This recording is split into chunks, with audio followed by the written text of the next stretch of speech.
Hello, and welcome to Just Another Real Estate Podcast, where we'll speak with Arizona's most successful real estate professionals to better understand their business, current market conditions, team and business building strategies, successes, and challenges. This podcast is brought to you by Dwell Inspect Arizona with your host, Sean Garvey. Welcome to Just Another Real Estate Podcast. Today's guest is Jonah Joffe with the Joffe Group at Launch Real Estate. Jonah, thank you so much for spending time today. I'm super excited to have you on. Thanks for having me. Absolutely. Jonah, let's see. How long have you been in real estate? I go ahead. got my license. I went full-time April of 2019. But it's been something I've been pretty much doing my entire life. The area I grew up in. Before I got into residential, I was doing commercial a little bit, and I interned in high school and college, and it's really been ingrained in me since I was a young kid. Yeah, in reality, I expect you to say, since you were born. You've certainly been born into a really notable real estate family in the Phoenix, and especially the Arcadia market as well. So when your dad's been showing homes, you've probably been tagging along with them too. Yeah, it's a lot of fun that way. I mean, I get to talk about the schools that I actually went to.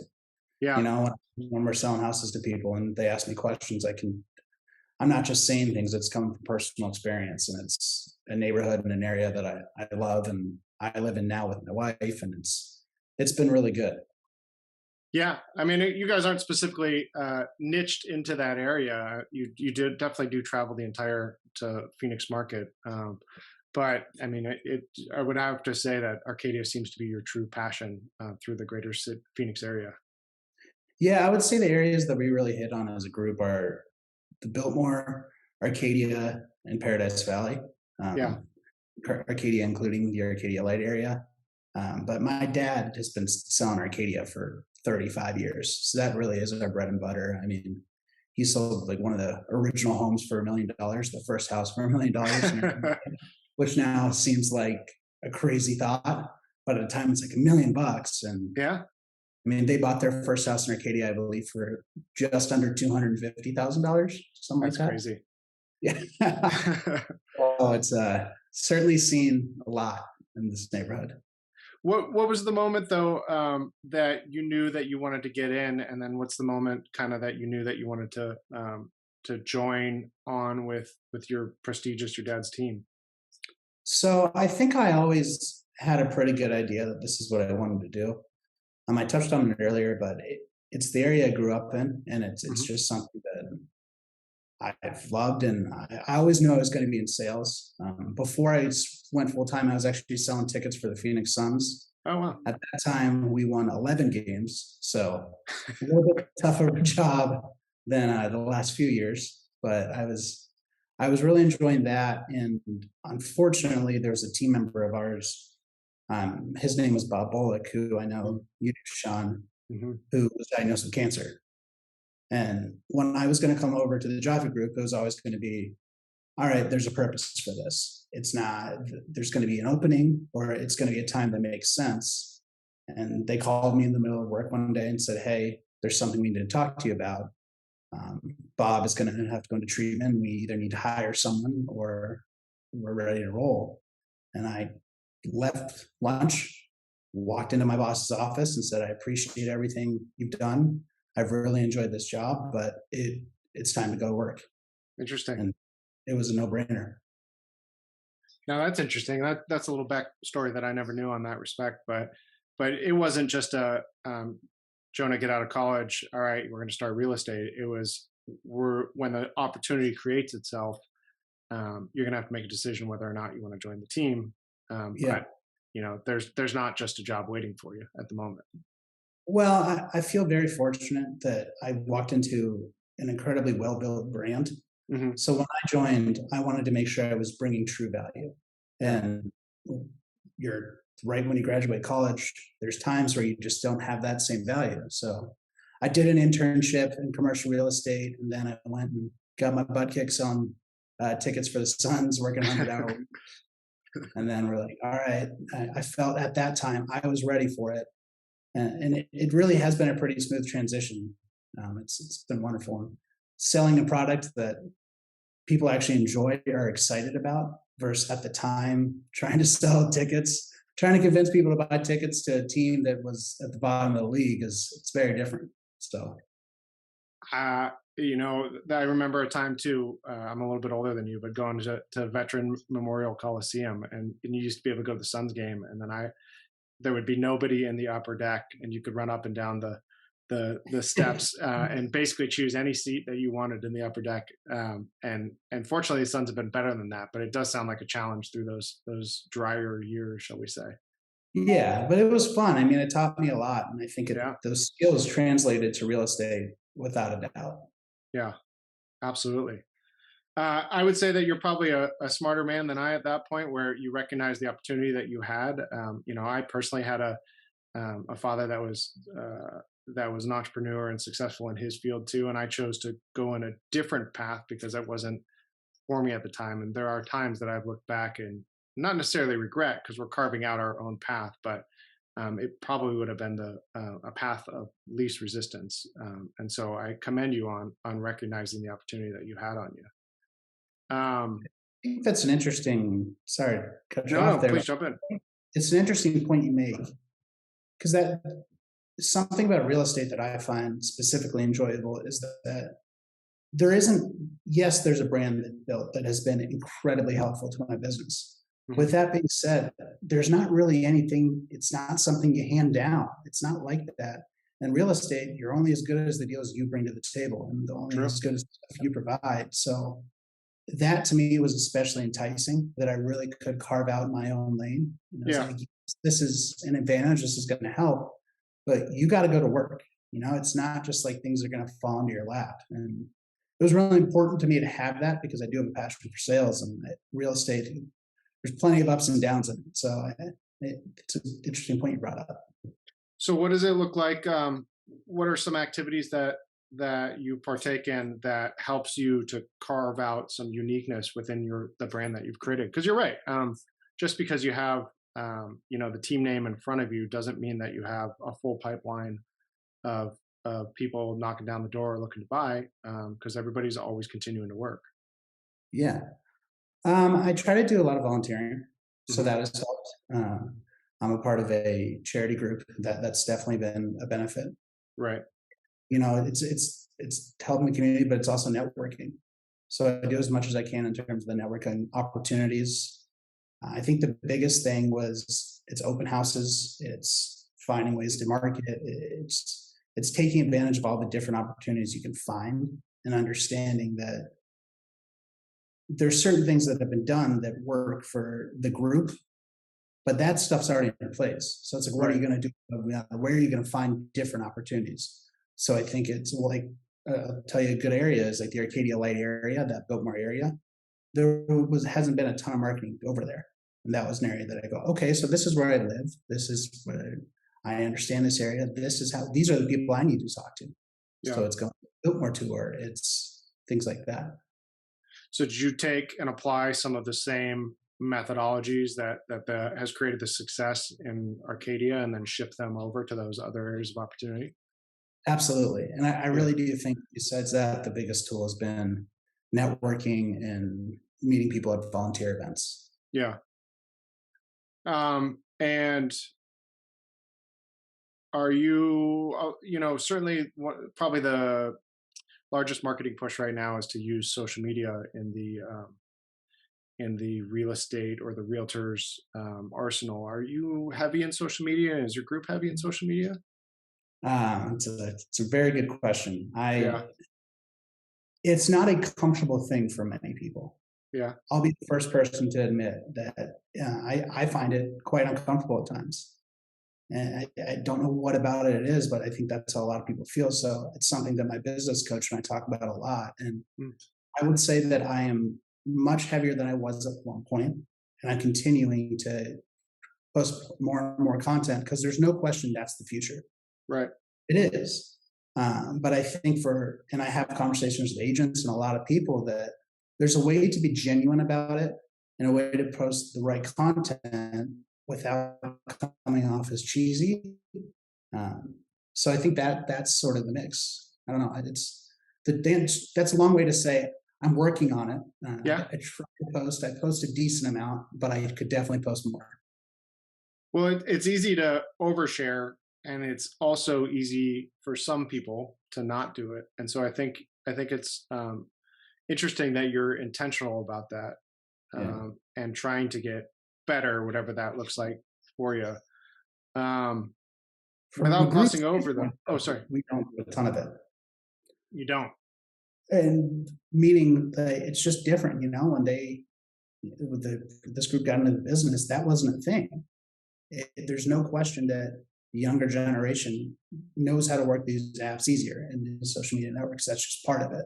So our group does it, but not as much as I would say they would if the group started today. And that's something I've realized and go, okay, I got to do this. Yeah. So you put that on your shoulders and kind of um, move it or drive the group moving forward with the use of your social media as All right. well. Yeah, I Yeah. mean, you certainly do send a newsletter, which I actually look forward to looking out because you open it up and there's obviously a number of very pretty and prestigious houses that are Yeah. for sale, and that's with reasonably regular consistency as well. Yeah. So that's my mom is actually a marketing director, and Yeah, she really she's the brains behind this whole thing. yeah. As much as we like to, if we're being honest with ourselves, I mean, she really is the one that has built this, and she's a genius when it comes to that stuff. Wow, And that's been doing phenomenal. it for a long time. People do not realize how much she does behind the scenes. That's for sure. That's really incredible. Yeah. Let me go back to a little bit, which caught me something by surprise. But tell me about your relationship with your business coach. Where did you find a business coach, and what does meetings look like with regularity, and what are you looking to accomplish while working a business coach? And I know that's a lot of questions at once, but Yeah, but honestly, it kind of all wraps into one. About a year ago, I had for what I think is a really good year, and my business had continued to progress, and I kind of was sitting there thinking to myself and having conversations with other people, and I go, okay, how do you continue to do this? Because the worst thing you want to do is get complacent, right? And say, I had a good year last year. I don't need to do anything different. right, And someone recommended that I look into Tom Ferry. So I looked into Tom Ferry, and it really was something I was interested in. So now what I do is I meet with the business coach through the Tom Ferry network okay, once a week for about a half an hour. And we talk about a wide variety of things, whether it's marketing to just what's going on with deals to where's your head at. And it has made a huge difference in my career, not only from a numbers standpoint, but just from a getting outside your box, getting outside your comfort zone. I think it's very easy to get stuck in a zone, and especially when you're newer and you're coming up. And it's been huge. wow, that's really interesting. Yeah. And you're not talking about state of the market or specifically ways to pitch that, but are you talking ways to stay motivated, keep the momentum going? It's everything. There's days that we talk about, okay, I'll talk to him about the newsletter I'm sending out, but Yeah, it's how are you feeling right now? All right, you just got a couple deals done. What's in your pipeline? Where's your head at? Like, how are we going to go get the next ones? Because the truth is, he's also a realtor out in Colorado, but he doesn't know my area. What he knows is how to talk to me about, to kind of keep me moving forward, to keep me getting out of my comfort zone and trying new things, whether that's marketing or whatever it is. And so the biggest thing I would say is it's just what is important that week. There's something we say before each meeting. It's what's the biggest thing we need to discuss in this 30 minutes? If there's only one thing to talk about, what is that going to be? And it varies every week. It really does. And are you preparing for the week or for the meeting that week, or is it just kind of fly by the seat of the pants when you get on, you're like, this is really bugging me or what have you? I try to prepare as much as possible. I mean, because the truth is I'm the one paying for it, right? And I'm the one doing this. Like, this is about my career. Like, we talk about each other's careers, but this is about what I'm going to do moving forward. So it's a waste of time if you're not taking it seriously and you're not doing it that way. So so I spend a good amount of time preparing each week to make sure that that's its time. Yeah, you know what you're going to ask when you get on the phone, and and the regularity of that question probably certainly helps to motivate, not direct the conversations. Yeah. What I was looking for. Yeah. So based on that, I mean, do they help you from being stuck or being unmotivated? Because let's be honest, the market's changed a little bit, and what went from deals flying, the brakes have been put on a little bit as well. And I think in slower times, it's pretty easy to get unmotivated, or to look in a different direction, or what have you. So does that coach help you keep in line too?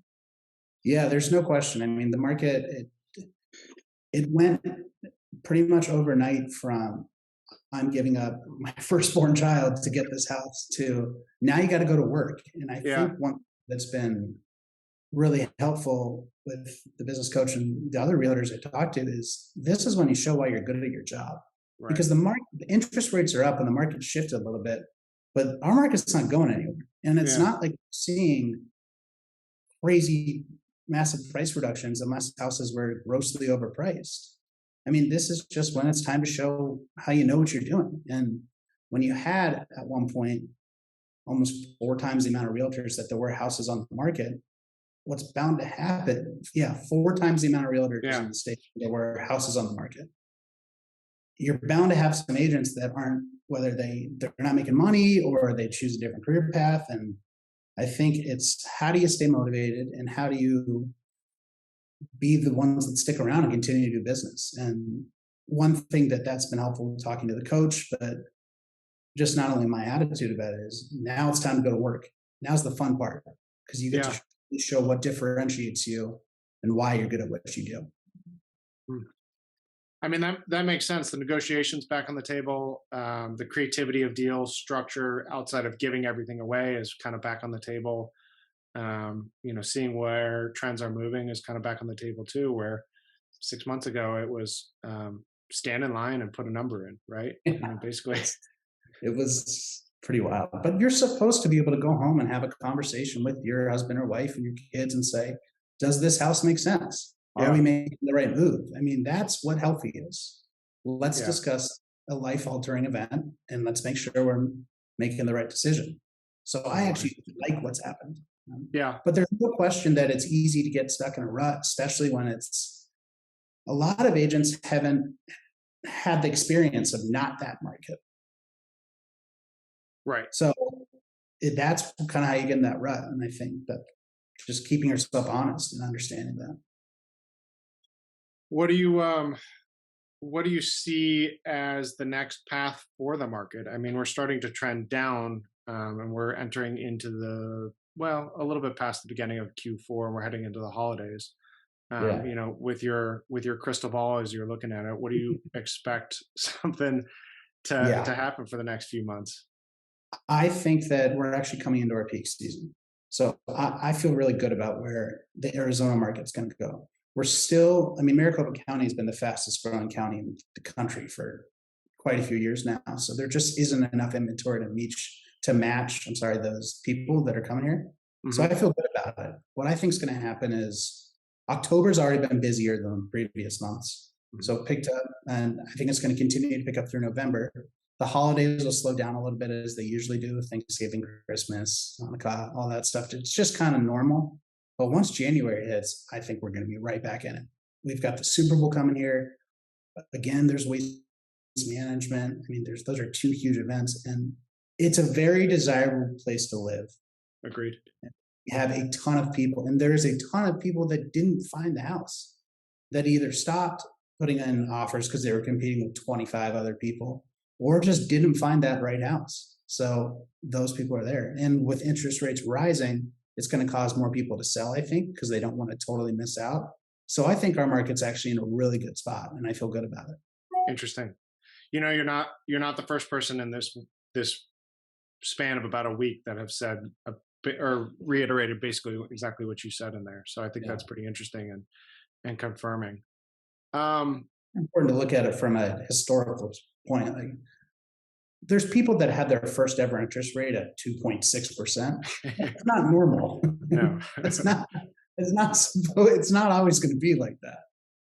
So No, it's not, and it may not be again. They say it never's a long time, but it may not be like that or that close again for a long time. But I appreciate you taking an optimistic look, because it's like I said, it's really easy to get caught up in a lot of the noise. You open Yahoo, some sort of news source, and there's 10 articles about the housing market shifting. Well, that's the large U.S. As a big picture, but we have a micro focus in Arizona. There's a lot of things going on here that are really going to benefit our economy, one, and then our housing market too, as a yeah, result. especially the luxury market. It's fairly insulated, and even during the major recession, it was Arcadia and Paradise Valley did everywhere got hurt. There's no way to deny that. Did better Right. than most places, though. Yeah. Tell me about your relationship outside of your coach with some of your mentors. I would have to imagine you have some Yeah. inherently in your group, and then maybe you have that ability to have that relationship with your father, maybe not. And do you have any outside of your group as well? Yeah, I would say I feel very fortunate to. I've got a few mentors, but the first is my dad. Yeah, I mean, it's rare to be able to confidently say he's the best in the business and has been for almost 30 years, but yeah, it's the truth. And if you look at the numbers, he is. So it's been wonderful being able to learn from him. And one thing I learned quickly was shut up and not like just watch. And by watching, you can learn so much. So I would say that him and I are super close outside of work and very close inside work as well. yeah. Along those lines, and I know there's a guy you know very well. His name's Andrew Melman. Hmm. He's a member of our team. He's been in the business a long time, and he was very good at teaching me certain things when it comes to communication. So Hmm. some of my dad's strengths are not Andrew's, and some of Andrew's strengths are certainly not my dad's. And those assets, it's been very helpful to talk to Andrew, just to run things by him, and he's been very good, and we've become good friends outside of work as well. Sure. Um, I would say there's still some people I talk to within the Suns a little bit that are helpful, and then there's just other realtors as well. Hmm. But the two biggest people that I would say I talk to the most would be Andrew and my dad. They help in very different ways. Yeah, I like that you're able to differentiate when you need, to go to your dad as a business leader, or go to Andrew, or go somewhere else as a business leader too, to look to advice. Because it'd be easy to go straight to your dad, but sometimes that's not the best learning tool for you. That's pretty cool Yeah, observation. you get a different opinion. Yeah. Sometimes it's and I guess along those lines, someone I forgot. There's a guy that I worked with right out of school. That he owns Red Development. And his name's Scott Rehorn, and he was very helpful initially, and is still a guy that I can take out to lunch and just bounce ideas through. And he's insanely successful on the commercial side. But when we talk, it's less about what to do when it comes to actually selling houses, and just more of where are you as a human right now? Like, where are you in terms of your motivation? And he's been very good about that too. So I think the important thing is finding people that kind of hit all your different buckets and understanding where people's strengths are and what's best for you It and sounds. them, Oh, so to speak. sorry. No, no, It sounds to me like a lot of those relationships you have with your mentors, with your coach, that you have people that are challenging you to do better. Is that accurate? 100%. Yeah. Yeah, it's very fortunate that way. Do they help to create or develop structure in your life, or your schedule, I should say, as opposed to specifically your life? But do they help to guide you to create some sort of defined or refined schedule to keep your business moving forward? Certainly, I would say they do. And then I kind of touched on it earlier, but I'm a part of a charity group. It's called the Scottsdale Saguaros, and Hmm. it's guys within that club. Really, it's a bunch of guys between the ages of 20 and 40, Yeah. and it's something we emphasize on because we're all very good friends. It's holding each other accountable, and I think it's important because of that question you just asked, where it's like we're all understand that yes, there's stuff you're doing within work, but make sure you're continuing to move forward. Make sure that you're spending time doing the right things, and you're around people that are making you better. That to me is the biggest thing when it comes to scheduling, is being around people that make you better. And also when other people have positive stuff going on, you want to have that. When you see someone else who's super organized and you can see what it's doing for their career, you're so much more likely to adapt to certain ideas. Wow. So I give a I lot love of that. credit to the guys in the club. I appreciate that. I mean, I certainly appreciate that you're looking to other sources for inspiration. I mean, I get asked a number of times, do you know what inspection company A is doing, inspection company B is doing? And I oftentimes say, no, I have no clue what they're doing. I know what generally the market is doing, but I'm looking for other businesses for inspiration. And that's similar to me, or similar to the observation that I'm seeing in you as well, is that you're looking to other resources to develop the strength of your own business. It sounds like you found networks to help you challenge in that too. Well, I think you guys have always been really good about that. Yeah. I will say, because I've used you pretty much exclusively since I got into the business. And Yeah. one thing you always do is you ask. It's crazy to me how people don't ask. And I ask clients this: what can I do to be better? Just Yeah. because you've been happy, that doesn't mean that no one does a perfect job. So I think you guys are very good about that, which is asking, how can we improve? Yeah. And then when it's not you, what are my guys doing? What are they doing well? What Yeah. are they better at? And I think it's an important skill to be honest with yourself. You have to hear what others think. Yeah. I give you guys a ton of credit for that. Well, thank you. Yeah, I mean, it's just the pursuit to grow as a respected business, and not necessarily one that's a mimic of another one. Which, let me ask you too, like, part of your business is develop long-term client relationships, right? It's great to have somebody or use somebody once, but the old marketing adage is if you use somebody, the easiest client to get is one that you've already served, right? So how do you sustain and develop these long-term business relationships too? I think it's just trying to stay top of mind with communication. Yeah. That it's not always, you want to be, listen, you're not going to be best friends with every client, but you do want to be friendly. And I think it's important to just ask how people are doing. Make sure it's more than just, hey, do you like your house? Are you interested in selling your house? That's not what people want. They want to know that you have their best interest in. You have their best interest in mind. And so what I try to do is I try to stay top of mind. I try to stay in contact with people. I try to work with people that I like, that I have good relationships with. I think I appreciate my clients. So I'll take certain clients out to dinner. I'll invite certain clients to events, to sporting events. I think it's just, there's a bunch of different things you do, but it's more than just, all right, you called me or I called you and you're going to start looking for a house on this day. Your house closes on this day. Let's not talk until you're ready to sell again or to buy again. Yeah, because anybody could do that. Yeah. Wow. And then when you're trying to get new clients, I mean, obviously it's marketing, but this is a referral business. So your client's got to like you. Yeah. Are you picking up the phone? Do you have a certain amount of dials that you're doing every day or week, or is that structure that the coach has created in you?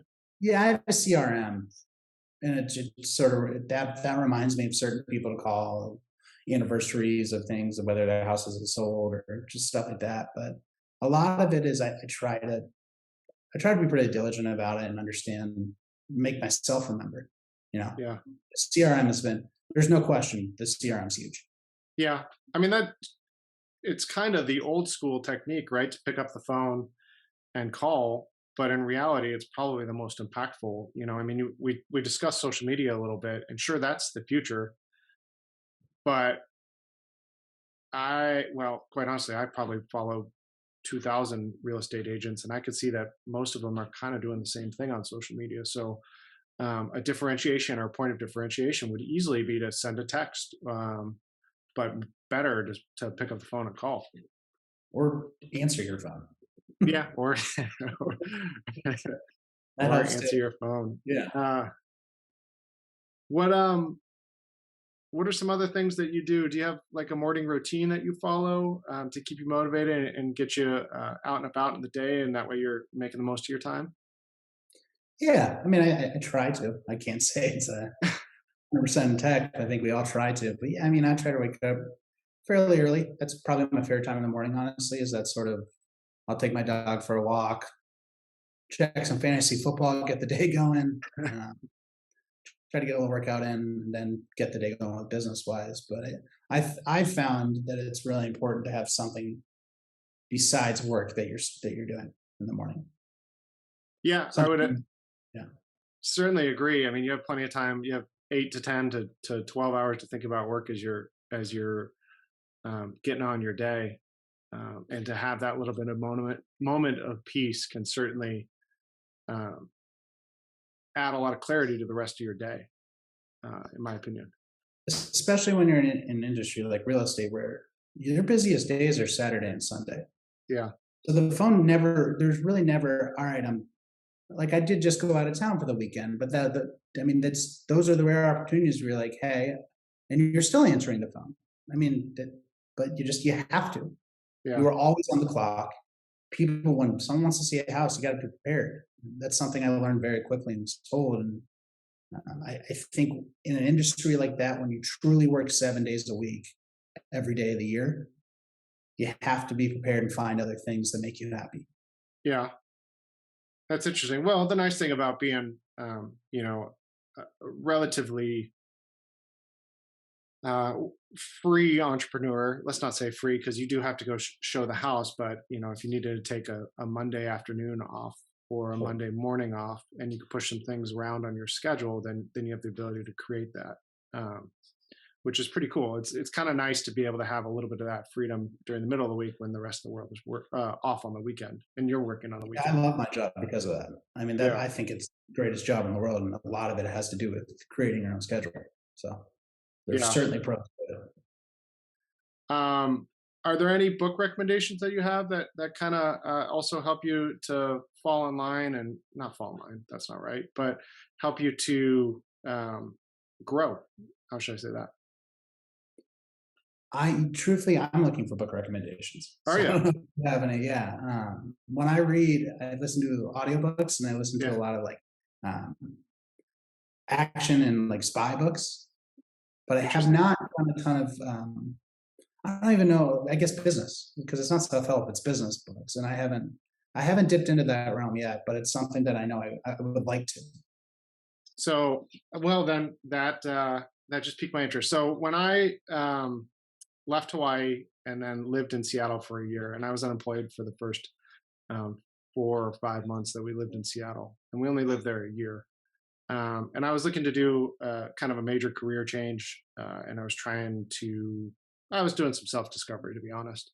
And I would wake up and then I would walk down to the Seattle Library, which is, if you've ever been there, it's this beautiful building. It's like 14 stories tall, and it was donated by Bill Gates and Paul Allen. I mean, it's a crown jewel of the city. And I would walk down there and I'd walk into the business section and I would pick out 2 or 3 books and then I would listen to a podcast as I was walking back home. And then I would read the books and kind of rinse and repeat and start learning. And so I have some that I fell in love with. The immutable, or sorry, influence, which is the psychology of persuasion by a PhD at ASU, Robert Cialdini. The 22 Immutable Laws of Marketing. Those are old books. The one of the most important ones that I have is How to Win Friends and Influence People, and I study that one almost every year. Heard about that one quite a bit. It's absolutely outstanding. And then a good kind of the Bible to the business book is uh, darn it, the name's escaping me right now. Michael Gerber, The E-Myth Revisited. And that's along the same lines as Gary Keller's The One, which you may be familiar with too, which is another Yeah. creating structure and creating a group within your business. Yeah. And those are just kind of off the cuff top business books. And after you've gone kind of through those, what I call all those the Bible, after you go through those and you can start to listen to different ones and there's different variations of say business books that kind of help keep you in line. But those are really, really good books. And I often go to Half Price Books, pick up all of those books, and then try and give them away too. So if you get one in your stocking this year, don't be surprised where I'll it came check from. those out for sure. Yeah, you brought up podcasts. So the business coaches through, the business is called Tom Ferry, and Tom actually has a podcast that's unbelievable. And he brings some of the best agents in the country and talks about a lot of different things. So I do listen to that quite a bit.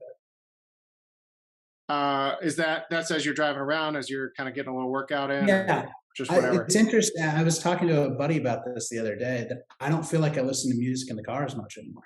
I don't. It's all podcasts. So whether it's science podcast, sports podcast, Tom Ferry business podcast, it's honestly, I feel like it's 90% podcast at this point.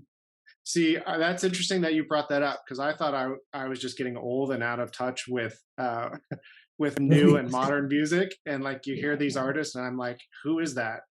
But the reality is the same. Like, I don't listen to radio and I don't listen to music. I listen to podcast or Audible.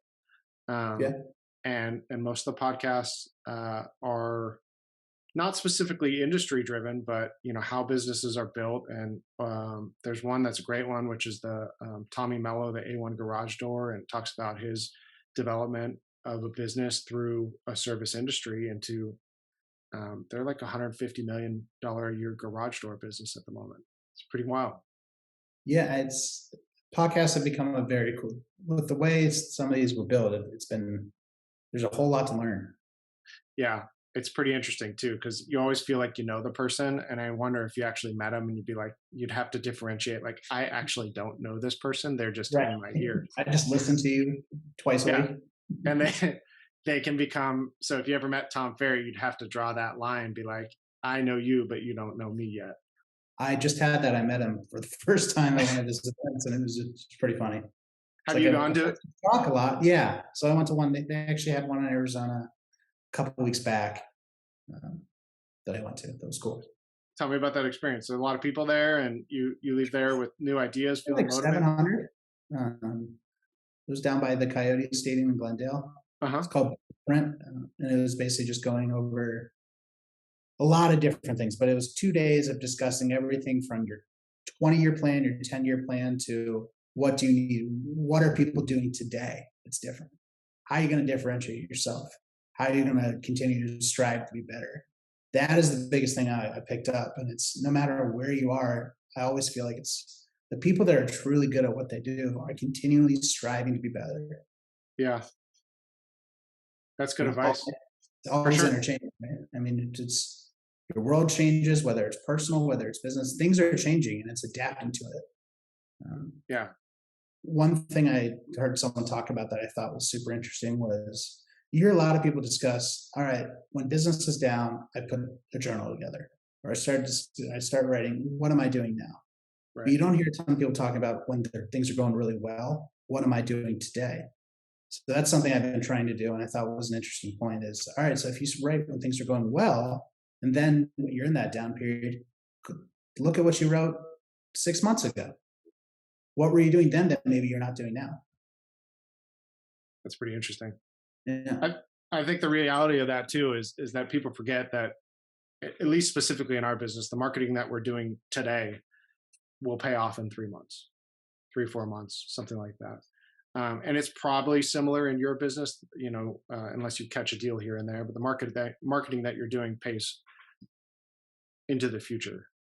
If you're not paying attention to that when it's busy, when you hit the slower patches, you're going to have much slower patches. So it's really important to always be marketing and always be networking and creating those opportunities. And marketing is the easiest to turn off when it gets really busy, because you just take it for granted. It's the first thing that goes is people want to stop spending money. But yeah, I mean, I'm doing things now that I think are I'm hoping will be a beneficial 20 years from now. Yeah. I mean, that's some of my, like, for example, we do bus stops. It's not like I put the bus stop and then I got a call the next day from someone saying, hey, I want to buy or sell a house, but it's top of mind. It's that person who drives to work every day. And who knows, they might be ready to move 6 years from now and say, for the last 6 years, I've seen your face. Yeah. Having to work. You're the person I thought of. You're one of the people I thought of. And that's 20 years from now, 30 years from whatever it is. I mean, I think if you're in an industry you want to be in and you don't plan on leaving, you have to look long term and understand it. Like you just said, I mean, I know the brand you guys have built in a fairly short amount of time since you've been out here, but you're doing stuff that I'm sure you did year one that's now paying off quite a bit. Yeah. Yeah. I've been coaching on, they always call it stackables, and you just start with one little thing and you get really good at that one little thing so that it just starts to automate, and then you add another thing on it.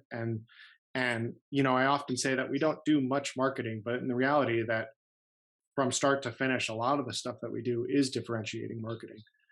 So you take for granted. So one day you'll forget that you're still doing the bus stops, and then it's going to hit or pop, and then it's still just a top of mind thing. I know exactly where to find you when I'm driving down the street. I can wave at the bus stop, and So is it you that keeps graffitiing my signs? yeah, that was me. Definitely. I have another friend and agent that we work with that I've encouraged him to go out and graffiti his own signs too, because it'll bring more attention to the sign itself. It's not a bad point. Gotta do what you gotta do. Yeah, right. It's all about attention. Yeah. We have to shift a little bit into it because we are a home inspection business, and I'll value your opinion currently. But what are some things that you really like about home inspections? What do I like about home inspections? Sure. It's a loaded question as a realtor because oftentimes they're not the greatest things in the world. Yeah. I would say I think they're incredibly important. It's getting a home inspection, and when you're talking to clients about it, especially clients that don't understand the home purchasing or selling process all that much, Uh huh. you need to know what you're buying. So it is as vital of a tool as there is in this industry. Where I think that you guys specifically are good is understanding the goal of it. Sometimes you get practice team All Americans or whatever you want to call them that Sure. come in and try to point out. Your job is to point out as much as you possibly can, but point out every little thing and sometimes make bigger deals out of things than they really are. And I think it's really refreshing when I know, like I said, you guys have done a great job with this. Is when you're talking to someone and you're saying, "Hey, this is my opinion on it. This is what's actually going down. Is it something that I think should stop you from buying the house? No, but it's just something to keep an eye on.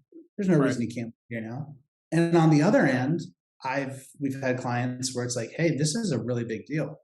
And what you don't want is the client to call you, I don't know, 6 months, a year later and say, "All right, well, now my house is falling apart. Why didn't I know about this?" Right. So I think that's probably the best thing is that when we trust the work you do, Thank you. you guys specifically. So when you trust a home inspector, it makes the purchase process and selling process that much easier because I know my clients are in good hands and that they're gonna learn what they need to know about the house. Right. Yeah. That I would mean, be probably the best thing, honestly. yeah. It's not always an easy conversation, but it's the right conversation. Yeah. All right. Here comes the other loaded question. What do you like the least about it? Um, I think we do a lot of we represent sellers a lot of the time. Yeah. There are times where I don't always agree, and I touched on it a little bit, but it's that person that comes in and tries to eh, almost insert themselves into things that aren't needed Uh huh. and make a huge deal out of something that it just isn't there. So that's probably my least favorite part when a deal blows up because of that. And then there's always yeah, whether it's the father or whoever, the grandpa, whatever it is, there's always that person that comes very often tries to tell the home inspector how to do their job. Yeah.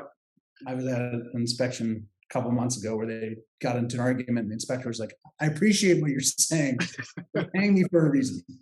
I promise I'm doing this to help." So that's probably my least favorite part. That joke and those memes, of course, have really caught steam over the last 6 months or so. It's been pretty funny to watch that develop. I zag on that a little bit, where others would kind of say that. I think that everybody in the transaction is looking out for the best interest of the clients when it's a wholehearted transaction. And I think that parents are looking out for the best interest of their kids too. Yeah. And so while it can certainly be frustrating and could certainly be overbearing, um, I think it's nice that they're looking out for their children. And so I try and remember that at that moment. when, I want to have that burst of frustration at the parent. We do quite a few double-sided deals as Yeah. well. Yeah. And when you're doing a double-sided deal, it's important to make sure that both parties understand that you are looking out in the interest of both of them, and you're Yeah, not for sure. not just a one-sided thing. So along those lines, it's incredibly important to have an inspection company you trust that Yeah. knows what they're doing, that understands that there's more to this than just I'm going to come in here and no, I don't think anyone ever comes in and says I'm trying to screw up a deal, but Mm-mm. understands that all right, the realtor recommended me a lot of this times here. They're putting me in this position, and I have to understand their position therein as well. Yeah, for sure. Yeah.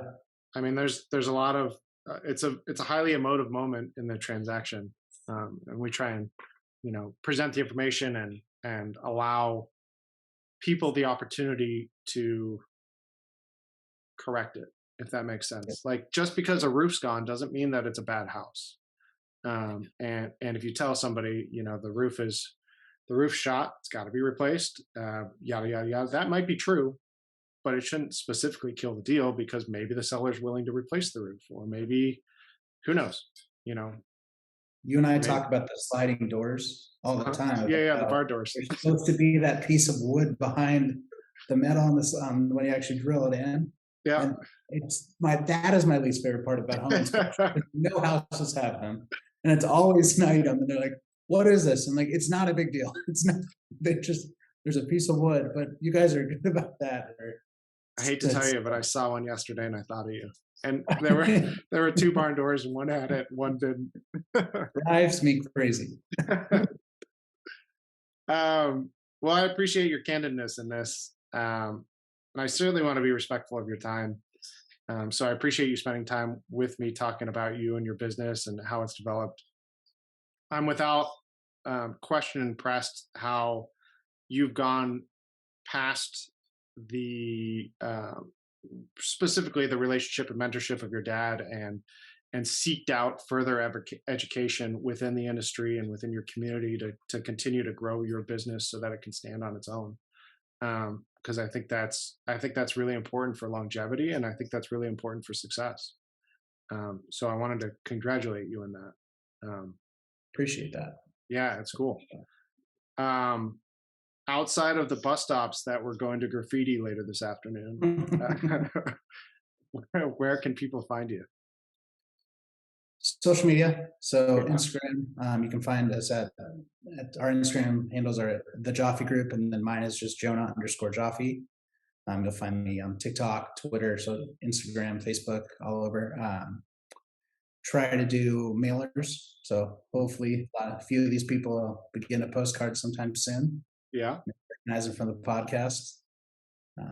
High school school stadiums, things like that, kind of all over. But yeah, go to our website, Joffe Group, thejoffegroup.com. You can see what we have available right now and kind of learn a bit about our group. We really do enjoy working with people that are excited about real estate, and our clients are like family. So, and that's what's led to your success. Congratulations on that. And we love working with Dwell as well. I mean, you guys have been, like I said, I worked almost exclusively with you since you got into this, and you guys have been nothing but the best. So thank you, Jonah. We appreciate that. Thank you for listening to Just Another Real Estate Podcast. For the latest episodes, please subscribe and be sure to follow Dwell Inspect Arizona on Instagram, YouTube, and TikTok. To contact Dwell Inspect Arizona, call us at 480-867-4599. If you'd like to be a guest on the podcast, email our team at office@dwellinspectaz.com.